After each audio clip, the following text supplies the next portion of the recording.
Buenas tardes, mi nombre es Carolina Contreras, del grado 6 y voy a presentar mi posiciones sociales. La conformación de una economía independiente. La revolución industrial europea precipitó un cambio en las economías latinoamericanas al demandar de ellas alimentos y materia prima, basado en la exportación de materia prima y la importación de productos manufacturados. Los países latinoamericanos desarrollaron una economía basada en el sector primario. Argentina se destacó por la exportación de lana, trigo, carne, y Brasil por el café, y Chile por el cobre, Centroamérica por café y plata, Perú por plata y azúcar, y Colombia por el tabaco, quina, el algodón y el anillo. Las transformaciones económico y sociales. Las transformaciones experimentadas en América Latina entre los fines del siglo XIX y los principios del siglo XX corresponden a los siguientes factores: la moderación de los élites debido al nuevo modelo económico. Los difundistas dejaron de participar en la economía de subsistencia y usaron la oportunidad para maximizar los beneficios de su producción. Por otro lado, cabe señalar que tomaron intereses en la participación política. La aparición y el aumento de la clase media. Surgieron profesionales comerciales y pequeños empresarios que participaron de la economía, pero no se conseguían los recursos ni la posición política de la clase alta. Generalmente se establecieron en las ciudades y gozaban de una buena educación. La política con más fuerza de trabajo. Los países como Argentina y Brasil orientaron una inmigración europea. Consideraciones racistas en esta nación eran consideradas como superiores a los trabajos europeos, y las ciudades crecieron enormemente durante este periodo, tanto que Buenos Aires. La participación política limitada.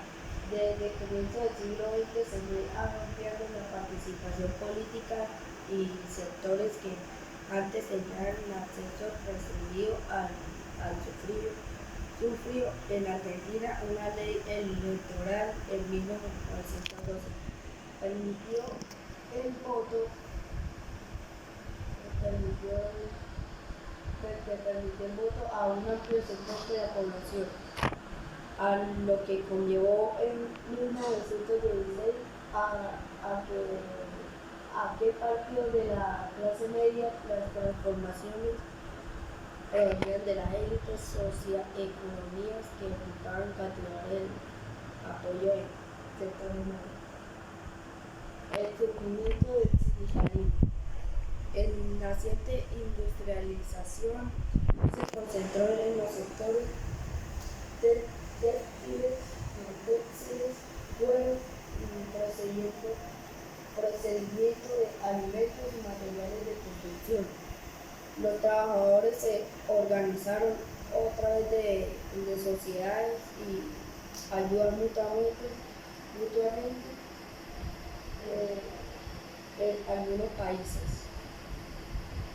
Entre 1914 y 1926, América Latina vivió el surgimiento de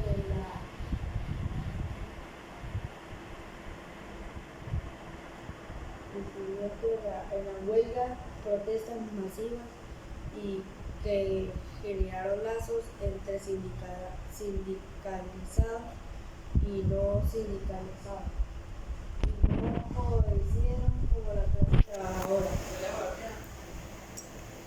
La crisis económica de 1929 y las economías de América Latina.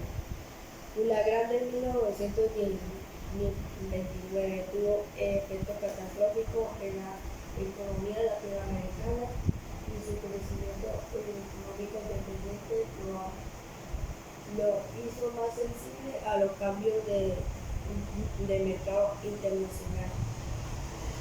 La demanda de café, azúcar, carne y metales pasó por una fuerte reducción de 1930 a 1934. El valor de las exportaciones fue un 48% más bajo que en 1925 y 1926. La industrialización por sustitución de importaciones. Frente a los efectos de la depresión, los gobiernos latinoamericanos optaron para fortalecer la industrialización y sí tuvo un relativo éxito hasta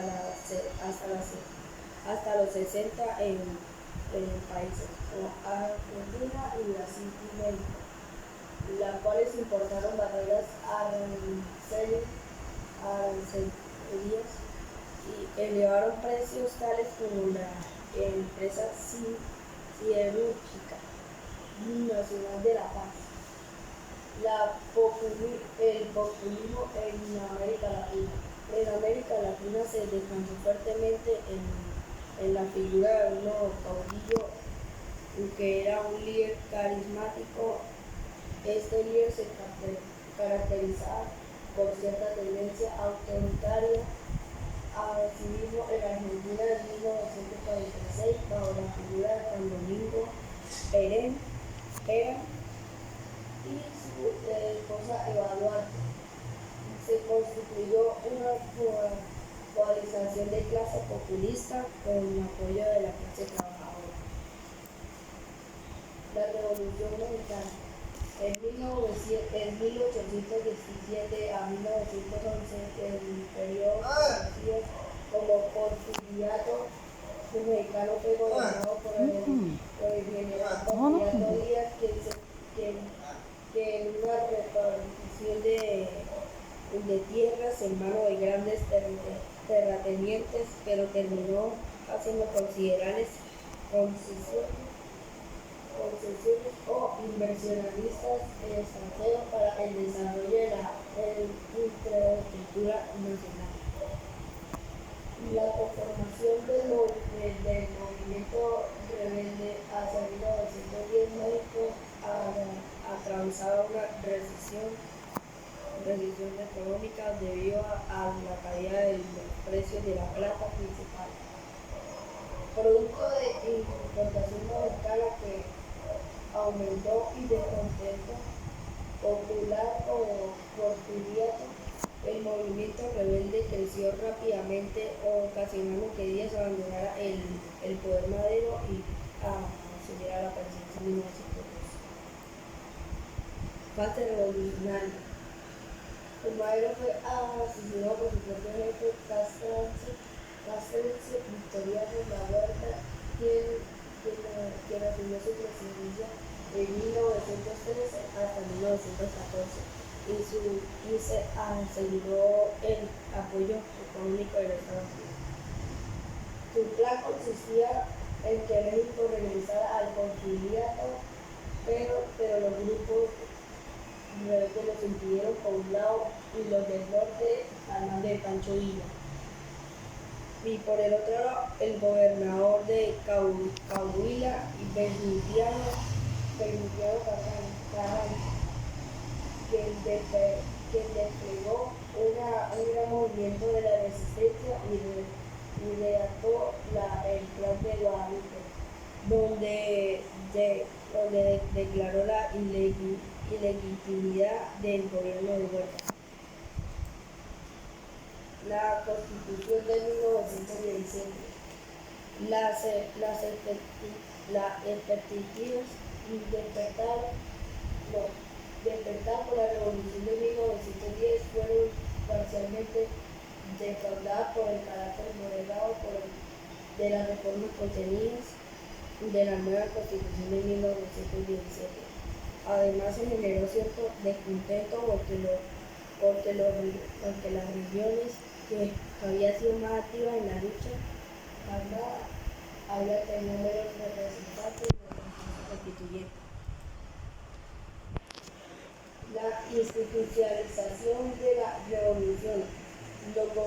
sucesivos, si bien se ocuparon de los reclamos de los trabajadores, fueron mucho menos venerados por el reparto de las tierras y el gobierno de Álvaro Obregón de 1920 a 1924. Tuvo entre sus logros el establecimiento de las relaciones con Estados Unidos, que lo facilitó la explotación de los yacimientos petróleos y la transferencia pacífica del poder tras la celebración de elecciones. La moderación y el fin de la revolución. El presidente Lázaro Cárdenas en 1934 y 1940 promovió una reforma agraria y nacionalizó la red ferroviaria y otras compañías petroleras extranjeras. El programa Bracero inició en 1942 y intensificó la llegada de los trabajadores mexicanos que emigraron temporalmente a Estados Unidos, quienes se empleaban en la recolección de cultivos en California. Gracias.